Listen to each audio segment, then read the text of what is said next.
என்னம்மா இன்னைக்கு நம்ம வீட்ல என்ன லஞ்ச்? நம்ம வீட்ல இன்னைக்கு சூப்பரான லஞ்ச் சுண்டக்காய் குழம்பு. ஓகே. சாப்பாடு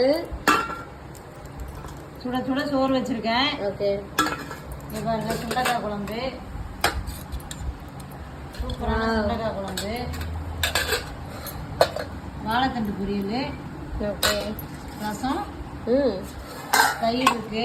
இது என்னது வெண்டைக்காவா? வெண்டைக்காய் பொரியல். இங்க தயிர். எனக்கும் அது லட்சுமாவுக்கு போட்டு வச்சாச்சு. சாப்பிட போறாங்க. உங்களுக்கு இந்த வீடியோ பிடிச்சிருந்தா லைக் பண்ணுங்க, ஷேர் பண்ணுங்க, சப்ஸ்கிரைப் பண்ணுங்க. மறக்காம பெல் ஐகானை பிரஸ் பண்ணுங்க மக்களே. ஃபாலோ பண்ணுங்க. பை. நானும் மெஹந்தி காமி. சூப்பரா இருக்கு. ஏய் வா, நான் தான் வச்சு விட்டேன். இல்ல அம்மா வச்சாங்க. எனக்கு பர்த்டே வர போகுது. நான் தான் வச்சு விட்டேன். இல்ல அம்மா